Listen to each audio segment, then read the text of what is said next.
नमस्कार दोस्तों, पार्थ खबर यूट्यूब चैनल के माध्यम से आज राजस्व एवं भूमि सुधार विभाग के माध्यम से जो अभी सर्वे चल रहा है, वंशावली रिपोर्ट चल रहा है, खतियान डिटेल चल रहा है, जमाबंदी खाता खेसरा के बारे में जानकारी अपलोड करने के लिए सरकार बार बार कह रही है और 31 मार्च को इसका आखिरी डेट निर्धारित था।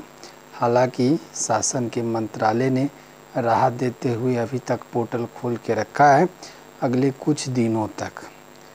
तो इस संदर्भ में मैं अपनी बातों को रखूँगा और ये बताने की पूरी मेरी कोशिश रहेगी कि जो भी रैयत हैं, जो भी ज़मीन के मालिकाना हक वाले हैं या जिनके शेयर का जो ज़मीन है, उन ज़मीनों को अगर वो अपने शेयर में चाहते हैं तो उसके लिए कि उनको करना क्या है। अक्सर ये डिबेट बनता है और मुद्दे की बात छूट जाती है। किसी मंत्री का इंटरव्यू कोई यूट्यूबर या कोई न्यूज़ चैनल वाले लेते हैं तो मुद्दे की चीज़ ना पूछ के फालतू चीज़ों पे ज़्यादा उनसे सवाल जवाब रहता है। तो मैं बड़ी संक्षिप्तता में और सरल और सिंपल भाषा में ये बताने जा रहा हूँ कि कोई भी रैयत वाले हैं, अगर वो वंशावली के हिसाब से अपना शेयर चाहते हैं या उनके हक में उनको शेयर मिलना चाहिए तो वो करना क्या होगा। आपको प्रपत्र, जो कोई भी साइबर कैफ़े के पास जाइए या फिर जो ऑनलाइन काम करता है, कोई भी ऑनलाइन जो भी काम करता है, वो आपको प्रपत्र 2 प्रपत्र 3 का एक प्रिंट निकाल के देगा, जिसका नमूना मैं दिखा देता हूँ। और ये नमूना है। इस नमूना के माध्यम से आप जो है, ये नमूना है जिसमें वंशावली डिटेल है। उसके अलावा आपको ये वंशावली डिटेल है जो मैंने भी किया हुआ है, ये वंशावली डिटेल है। उसके बाद तो इसमें मुख्य रूप से प्रपत्र 3.1 और वंशावली का अपना एक पेपर होता है जिसका हार्ड कॉपी आप निकाल के प्रपत्र 3.1 के साथ साथ अटैच कर सकते हैं और उसमें शासन के माध्यम से जानकारी देना होता है। आपको देना होता है शासन को, खास करके राजस्व एवं भूमि सुधार विभाग को, कि जो ज़मीन का रकबा है उस रकबा में आपकी हिस्सेदारी बनती है और उसी हिस्सेदारी को आप वंशावली के तौर पे बताएंगे, जिसमें अपने पूर्वजों का नाम देंगे, फैमिली ट्री बना के देंगे और उसमें अपना नाम भी जिक्र करेंगे कि हाँ, हम इनके लड़के हुए, हमारे दादाजी वो थे, उनके पिताजी वो थे। उसके अलावा एक प्रमाण पत्र, जैसा कि सरकार ने बताया, ये नीचे पॉइंट लिखा हुआ है, ये पॉइंट नीचे मैं इसको पढ़ के सुनाऊंगा। और इस पॉइंट में मुख्य रूप से बताया गया है कि दावाकृत भूमि से संबंधित दस्तावेज की विवरण, खतियान का नकल, लगान, मालगुजारी रसीद, रसीद संख्या, वर्ष, जमाबंदी संख्या की विवरणी, मृत जमाबंदी, रैयत की मृत्यु प्रमाण पत्र, तिथि, याचिकाकर्ता का मृतक का वारिस होने के संबंध में प्रमाण पत्र।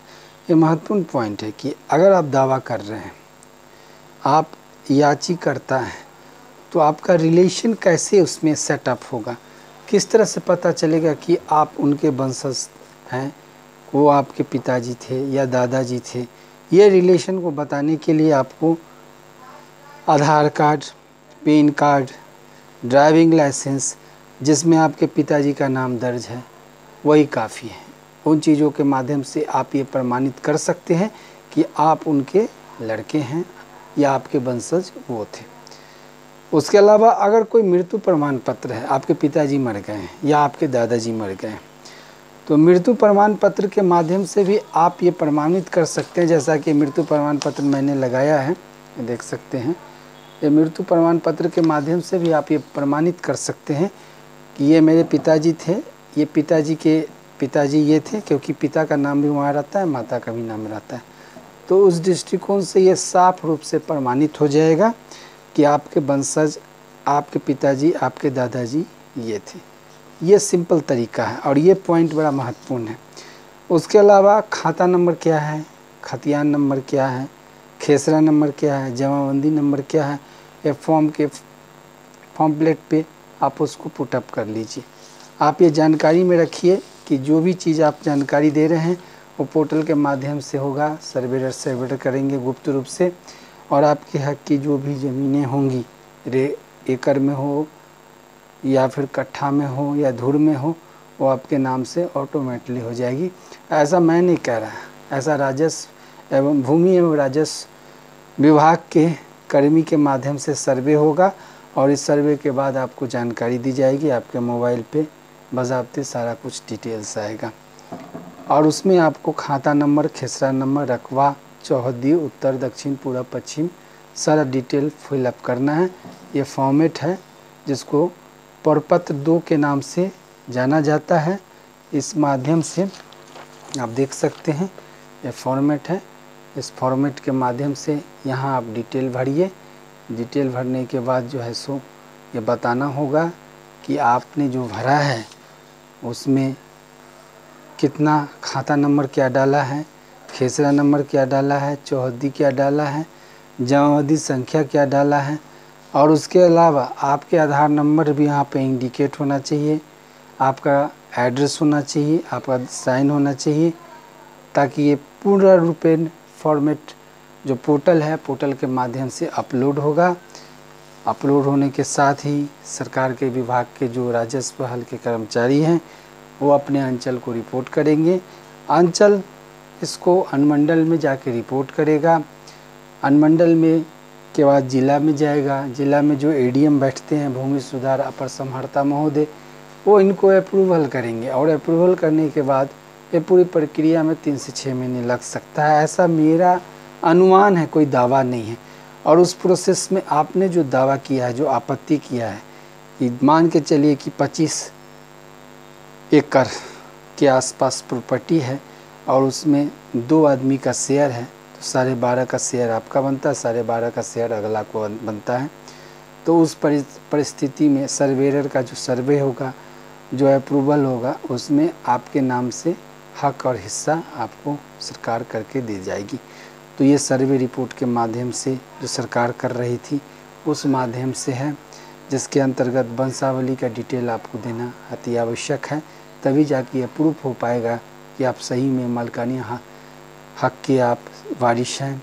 अन्यथा कोई भी कुछ भी दे सकता है, अपनी दवा प्रस्तुत कर सकता है, आपत्ति प्रस्तुत कर सकता है। और इसी कड़ी में एक बात और मैं बताना चाहूँगा कि मान के चले, जैसा मेरा जानकारी है कि आपने फैमिली ट्री वंशावली गलत बना लिया और एक खंड को ही आपने हटा दिया और अपने खंड को आपने कंटिन्यू किया, और उसके टैगिंग में दूसरा जो खंड है, जो फैमिली ट्री का मतलब जो दादाजी थे, पिताजी थे, दादाजी से पिताजी आए और पिताजी से परदादाजी से दादाजी आए और दादाजी से पिताजी आए।